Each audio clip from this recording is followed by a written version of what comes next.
Hola, ¿qué tal a todos y a todas y bienvenidos una vez más a Familia Claretiana TV, este espacio diseñado para ustedes, para que se enteren de diversos temas de interés general.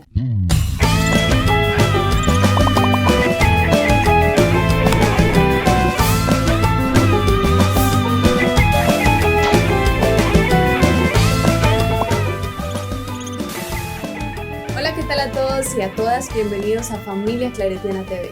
Hoy tenemos un invitado muy especial, es el padre rector de nuestra Uniclaretiana, el padre José Óscar Córdoba Liscano. Padre, bienvenido. Muchas gracias, Paula. Muchísimas gracias. Hoy vamos a tratar un tema muy interesante que yo sé que a ustedes les va a gustar mucho y más a los que nos gusta la educación y la educación virtual. Son mitos y realidades, como dijimos anteriormente al inicio de este programa, de la educación virtual en Colombia. El padre José Óscar Córdoba tiene una misión muy especial como rector de la Uniclaretiana y es justamente llegar a las poblaciones que más necesitan esta educación, padre. ¿Cómo realizan eso desde la Uniclaretiana? Bueno, habría que decir de entrada que la Uniclaretiana hace una opción justamente por llevar educación a esos contextos más retirados geográficamente, lo que llamamos a fronteras geográficas, pero también a esas fronteras humanas, donde la gente tiene más necesidades y menos posibilidades de satisfacer esas necesidades. Entonces la Uniclaretiana justamente nace, digámoslo, con esa opción de la educación virtual y la educación a distancia, tratando de llegar al máximo a esas poblaciones más alejadas y a esos grupos humanos también más apartados a veces de los contextos urbanos y de las posibilidades de generar como ciertas dinámicas de integración social y movilidad social. Entonces la virtualidad, esa posibilidad de llegar hasta donde muchas veces no fácilmente se llega. Pareciese entonces que hace 13 años que nació la Uniclaretiana y hoy tenemos la sintonía con el Papa Francisco y con su opción de que nosotros como claretianos, como iglesia y como religiosos llegáramos entonces a las periferias y saliéramos justamente a esas comunidades que más nos necesitan. Sí, muy bien eso, porque incluso yo pienso que el Papa Francisco retoma algo muy original, muy genuino, que es la experiencia de Jesús de Nazaret. Un Jesús de Nazaret que nunca se quedó estático, sino que fue a los pueblos, a las comunidades, a las veredas, a las aldeas, siempre no esperando que la gente llegara a buscarlo, sino él mismo yendo a buscar a las personas, yendo a los pueblos. Y yo creo que eso también es lo que el Papa quiere que nuestra iglesia retome, una iglesia en salida, como la llama él. Es una iglesia que se moviliza y eso lo hemos asumido los claretianos. En mi caso como misionero claretiano, realmente lo que me hizo ser misionero claretiano fue el ver en los claretianos cómo nunca se quedaban quietos en un lugar, sino que iban a los pueblos, a las veredas, a los ríos, a las cuencas de todos esos pueblos del Chocó en particular. Entonces eso de ir y de estar allá preocupado por la situación de la gente, cómo les llegamos, cómo les aportamos, llega también a la Uniclaretiana y por eso la Uniclaretiana yo insisto que es como la prolongación de la misión de los misioneros claretianos. Y ese cómo llegar entonces, y retomando lo que decías ahorita, le apostamos a la educación virtual justamente para llegar a más personas. Pero hay un tema muy interesante justamente acá en Colombia, y es que más de 20 millones de colombianos, casi hablando de la mitad de la población de nuestro país, no tienen acceso a Internet. Entonces, ¿cuál es el reto allí de Uniclaretiana? Sí, el reto es grande. Primero porque, digamos, que es una sociedad que estamos hoy en la dinámica de lo que se llama la pequeña aldea global. O sea, antes las distancias eran enormes, era imposible pensar que desde un país asiático pudiéramos estar en tiempo real conectados en un país de América, un país concretamente como Colombia, por ejemplo. Pero ya hoy esas distancias se achicaron, esas distancias desaparecieron. Entonces, en esa cercanía de la distancia y de las fronteras, la educación virtual empieza a tener una gran importancia al lado también del desarrollo de la tecnología, ¿no? Eh, ¿Podrías contarnos, padre, porque también él es docente justamente de la Uniclaretiana, de pronto alguna experiencia que contabas fuera de cámara de algunos estudiantes que viven en esas comunidades, en esos territorios muy apartados? Porque nosotros como citadinos antes pensamos la educación virtual como una manera de ahorrar tiempo, ¿cierto? Que podemos trabajar y estudiar a la vez, pero esas personas que están en territorio tienen una experiencia muy diferente. sí, no, está muy bien y alguna experiencia se la voy a contar. Antes decirle justamente que para cumplir la meta de llevar educación de calidad a esas poblaciones alejadas, a esas poblaciones con estos problemas de conectividad y demás, no basta únicamente con hacer uso de la tecnología, sino que es necesario tener al ser humano, a la persona, al estudiante como el centro. Es decir, que las otras son mediaciones, pero lo importante es que vamos a llegar a unos lugares muy concretos a llevar educación. Cuando se privilegia el ser humano y la educación, entonces cuando encontramos las barreras en temas tecnológicos, buscamos la forma de cómo subsanar esas dificultades. Entonces, por ejemplo, en esa es la pregunta que me hace, alguna experiencia en la que querramos llegar con educación virtual a esas comunidades, a esos lugares de frontera geográfica, pero la tecnología no los permite. Claro, ahí donde nosotros decimos, tiene que aflorar el verdadero humanismo que tiene la Uniclaretiana. Yo alguna vez le contaba que justamente yo di clases a unos estudiantes de trabajo social en el municipio de Bojayá, Chocó, y entre ese grupo habían unos compañeros indígenas. Yo les di en ese entonces a ellos identidad y pensamiento claretiano y les di también antropología social y cultural. Entonces, en alguna ocasión, pues igual yo fui hasta Bojayá a dar clases allá, dejamos unas tareas, unos compromisos para entregar unos documentos, unos trabajos, y por supuesto la idea era que los mandaran de manera por el correo electrónico.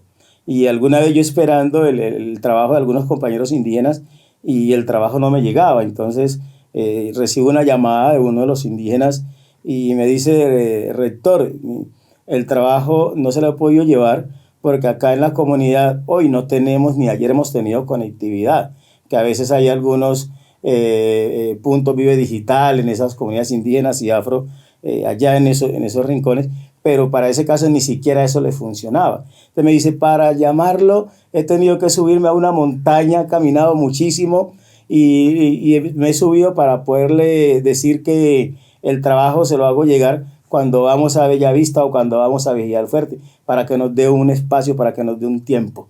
Entonces, claro, esas cosas lo tocan a uno, porque uno dice, si uno tiene por delante que no es solamente el tema de que me envíe el trabajo, sino que es que lo importante no es solamente enviar el trabajo, sino que lo importante es el proceso de enseñanza-aprendizaje y las competencias que se adquieran, en verdad no importa qué día llegue el trabajo, y más con ese sentido de responsabilidad de hacer ese esfuerzo para llegar a la montaña, para poderse comunicar, para poder llamar.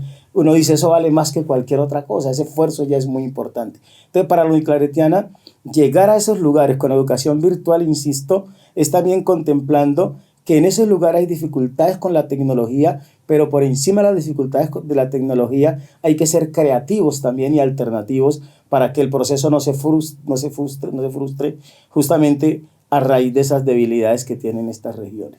Perfecto, padre. Entonces, hay un aspecto muy importante, además que esas experiencias son muy bonitas, pero hay un aspecto muy importante que yo quiero como seguir enfatizando en él, que también hablábamos antes de grabar este programa, y es que nos han vendido un poco el Estado, el gobierno colombiano, eso de que la educación es para todos, todos tenemos acceso a la educación, pero estamos hablando primero que Uniclaretiana no es una universidad pública y segundo el tema de la conectividad. Sí, eso es una paradoja.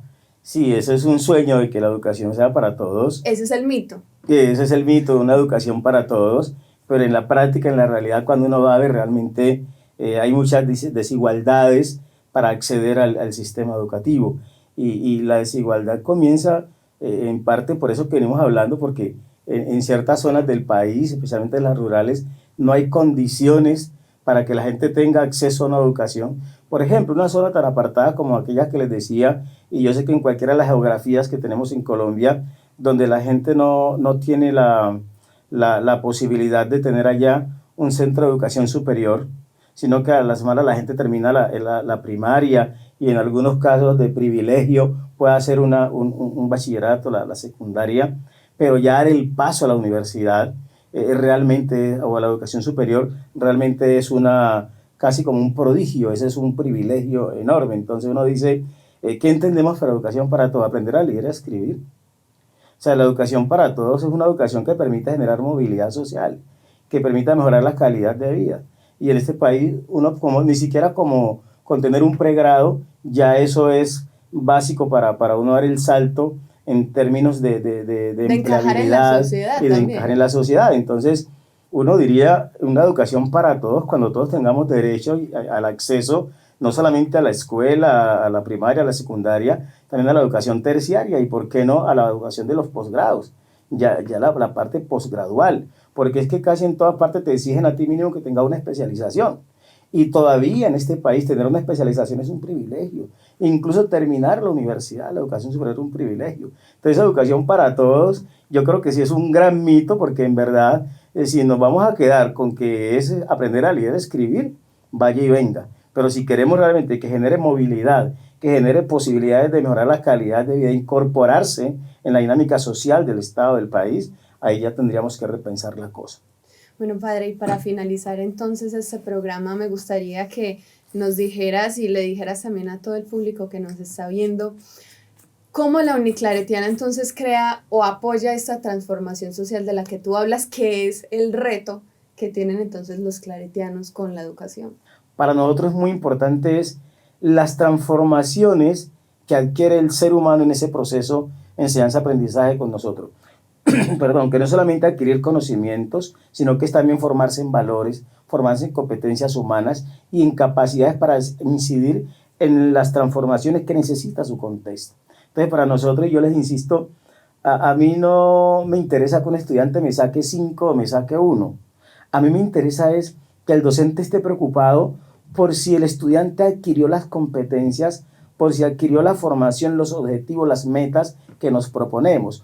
Yo les digo de manera muy así coloquial, un estudiante te puede sacar 2 o 1 porque ese día en su casa llegó sin comer, porque ese día su papá y la mamá tuvieron un conflicto interno, que ojalá así no sea nunca, pero eso lo desestabilizó, no se pudo preparar o se preparó, pero a la hora del examen se bloqueó y entonces no pudo responder el examen o no pudo llegar a tiempo con el trabajo. Una cantidad de fenómenos que se le pueden presentar a un ser humano.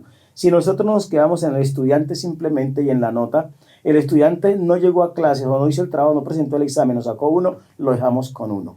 Pero qué bello cuando uno dice, un estudiante que llegó con unos problemas, no había desayunado, no había almorzado, no había cenado y llegó con hambre, eso lo desestabilizó y no pudo presentar el examen o lo perdió y el docente se acerca y le pregunta, ¿por qué perdiste el examen? Y el estudiante le dice, profesora, es que no había desayunado, no había almorzado, o tuve este problema en mi familia, y el docente le dice, bueno, no importa, te vamos a dar la oportunidad que lo vas a presentar. Si las razones son suficientes, si son coherentes, si son justas, darle la oportunidad. Uno dice, ¿qué sentirá ese estudiante? De sentir que se preocupan por su vida, por sus problemas. Pero ¿qué tal si con todos los problemas que llega, además le ponemos el 1? O sea, son 2 problemas más. El 1 que le pusiste, más el problema que trae su casa, y esa no es la uniclaretiana que queremos. Queremos una uniclaretiana donde el ser humano se sienta que se le considera, que se le tiene en cuenta, que sus circunstancias, sus problemas también hacen parte de este proceso de crecimiento. Eso de verdad que no lo tienen muchas universidades, de hacer ese trabajo como muy humano. Pero podríamos hablar de otros elementos que me parecen a mí muy importantes en ese proceso que la uniclaretiana se convierte paradigmática. El tema de la interculturalidad. El tema de la interculturalidad, donde decimos, todos vamos creciendo en esa conciencia de que este país no es de los unos o los otros, sino que este país es de todos y que todos lo construimos juntos, que somos un país y este país que somos es la suma de las diversidades étnicas, culturales, religiosas. De pronto, padre, qué pena que te interrumpa, ¿será que justamente esa virtualidad también nos ayuda y es una apuesta a conocer justamente eso? Porque Muchísimo. es que cuando estamos conectados de manera virtual, no estoy, digamos, con las personas que tengo normalmente cerca de mí, sino que conozco otra cultura, conozco de pronto una etnia o, bueno, este tipo de cosas. Excelente, perfecto. Y allí se retroalimentan. Esa experiencia retroalimenta y fortalece esa dinámica de la interculturalidad, y viceversa, la interculturalidad también fortalece esas dinámicas de la educación virtual, porque antes uno se alegra cuando se encuentra con otros distintos, diferentes, ya no los ve como el diferente, el otro, el de allá que hay que separarlo, sino wow, y eso también es mío, eso también hace parte de la Colombia que todos queremos, de la Colombia que necesitamos. Entonces, marcar ese elemento de la interculturalidad como parte de la esencia claretiana, uniclaretiana, donde nos veamos que somos uno, que nos queremos, que las diferencias no nos desunen, sino que nos acercan y que juntos conformamos y constituimos verdaderamente la identidad nacional. Eso en la uniclaretiana es muy bello. Y no puedo irme sin dejarles de marcar el otro elemento, que es el tema de la paz. O sea, en la uniclaretiana, por eso no tenemos una cátedra de la paz, porque decimos que el tema de la paz tiene que ser transversal y que cualquier estudiante, cualquier persona que pase por la uniclaretiana como estudiante, como docente, como administrativo, tendrá que salir realmente permeado por esa cultura de la paz y tendrá que ser una persona para la paz, una persona de paz, una persona con valores, con el tema ético, con el tema de la justicia, con estos temas también del valor humano, etcétera, etcétera, la defensa de la vida, por ejemplo. Bueno, padre, ahora sí, el tiempo es muy valioso aquí en lo audiovisual, entonces te agradecemos mucho por estar con nosotros en Familia Claretiana TV. Muchas gracias a ustedes y muchos éxitos en esta tarea tan bonita de la comunicación y este programa Familia Claretiana TV.